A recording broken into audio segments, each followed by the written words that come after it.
الحمد لله رب العالمين والعاقبة للمتقين والصلاة والسلام على رسوله محمد وعلى آله وأصحابه أجمعين. أما بعد فأعوذ بالله من الشيطان الرجيم. بسم الله الرحمن الرحيم. امام چې پورته شي هغه د رکوع سره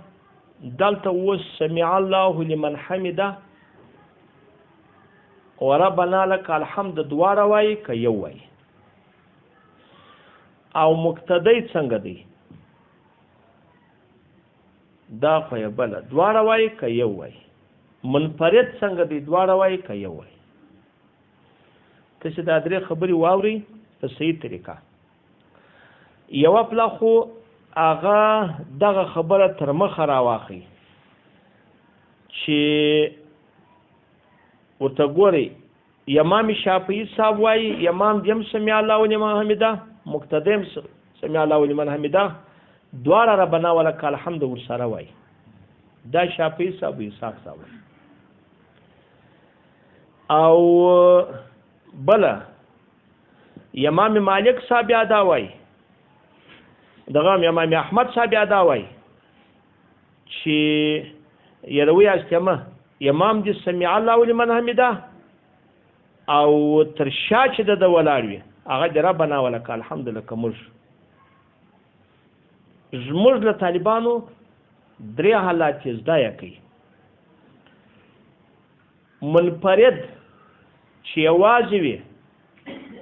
په نیز د بعضو د دواړه وایي په نیز د بعضو د یو وایي زما خبرو ته غوږ رسئ او په نیز د بعضو دی فقط ربنا لک الحمد وایي اوس نو زده کړئ یوه بعض دا وویل چې دواړه دی وایي منفرد بل بعض دا وویل سمع الله لمن حمده دی وایي یوازې بل بعض دا وویله چې ربنا ولک الحمد دی وایي الصح مبتبه اول دی کم دی چې دواړه به وایي دا یې یو تاسې طالبانو د هر ځای چې زده کړئ مقتدی اصح کول دا دی چې دا د خدای د رسول دا اوس حدیث په ترمذي کې درته تیر شو هغه چې امام سمع الله لمن حمده وایي په قولو ته چې وایي ربنا ولک الحمد دا سم د تقسیم معنا ورکوي نو موږ د دغه حدیث موافق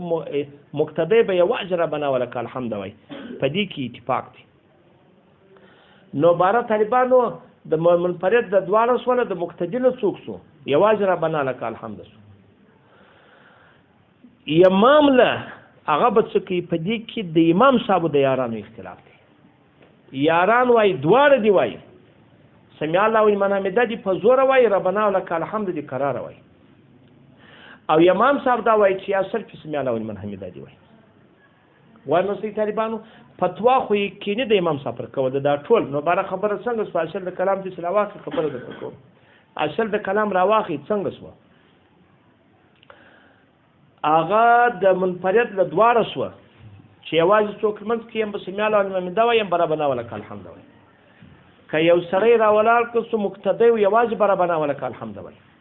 که امام و یوازې به سمع الله لمن حمده وایي په دغه باندې فتوا سوه لیکن اوس خو ورته نیسي شافعي صاحب دلته دا وویله چې په هغه مخکې کې چې موږ وایي سمع الله لمن حمده دی وایي دی وایي سمع الله لمن حمده ربنا ولك الحمد ملء السماوات والارض وملء ما بينهما وملء ما شئت من شيء بعد دا دي ګرځه وایي دا یو ځای نه دی یو ځای بل ځای طالبانو راځي په حدیث کې راځي وایي په قومه یا په جلسه کې اللهم اغفر لي وارحمني دا اللهم اغفر لي دغه وایي زموږ راولاړېږو دا دواړه قول عمل کو پر نفل لمانځه چې دغه د شافعي صاحب دا دونه سمع الله لمن حمده ول دا په نفل لمانځه کې او چې د هغه رقم څوک وایي هغه دغه وایي یروي استمه چې هغه اللهم اغفر لي وارحمني هغه دعا نه و هغه هم څوک هغه هم په نفل لمانځه کې چې دا ځای پام وکړي لیکن شاه صاحب اوس یو خبره کړې شاه صاحب هغه وایي دغه ذکر چې یا اللهم اغفر لي سړی په رکوع کې وایي یا په سجده کې دغه په رکوع کې وایي یا په دغه په رکوع کې نه یا په قومه کې وایي یا په جلسه کې وایي رکوع کې نه په سجده کې نه په قومه کې وایي یا په جلسه کې وایي چې دا د سجدو پابند کې کښېني وایي یا چې سمع الله لمن حمده ته پوسیده وایي سمع الله لمن حمده خو ما چې پورته کېږم وایم په ولاړه بیا اللهم اغفر لي او یا د یارانو کول چې دلته ربه ناوله که الحمد امام ته ورسره یو ځای کوي وایي دغه کول باندې چې عمل وشي دا ښه دی او په مابین په جلسه کې ماله مختلف ورهانې په فرضي کې وویسم ولې موږ چې دا په نفلي کې کوو په فرضي کې مخالف خلاف الاولا بلی خو دا خلک وزګر سره جلسه نه کوي دا خلک سره کومه نه کوي واجب یې پرېښوي سړی چې په دوه بلاوه اخته شي کم یو مختاري هغه احونه نو دغه دپاره خلاف الاولا وکړه چې پر تا باندې باعث شي باره کومه وکړي چې باره پر تا باندې باعث شي باره څوک وکړي جلسه وکړي ای نو دی د څوک په ولاله د څوک وکړي هغه چې سمع الله لمن حمده اول ربنا ولک الحمد ورسره وایي کله مختلف ورهم ورسره وایي چې پام ورته وکړي او دغه دپاره که اوس دغه دا پر ده باعث نه کړي چې دا ونه وایي د سیخ څه ته کېږي کومه ځینې پاته ده په جلسه کې بیا چې کښېناستې د چې دا ورته ولوایي الله مختلف ورهم د سیخ نو دغه وایي څه که اوس په فرضي لمانځه کې دا ووایي سم پروا نه کوي نو لنډه خبره دا شوه د شاه صاحب هم که چا خپله کومه او جلسه کولی شوه نو چې دا نه ووایي زموږ د مذهب فتوا ده او که چیرې راولاړ نه سوه کولی باره چې دغه پر باعث پر ځان کښېدم یو قسم جرمانه ځان ته ورکړم خامخا دغه وایم نو باره به زه دا کومه جلسه نه رسه پاتېږي بیا پروا نه کوي په فرضي کې هم نور مبتابي و شانګر در معلوم شول اوس نو دا لږ څپو ته ګورئ چې دا څپې درته ووایي دا خو دا درې مختار د مختار جلد اول 380 او فتاوای ابلیس 4 او هدایه جلد اول 8 بار رایک جلد اول 552 نته پر فتاوا 4 لباب 2 هندیه جلد اول 4 دا مجموع الانهور جلد اول هغه بیا درته وایم 600 هغه 45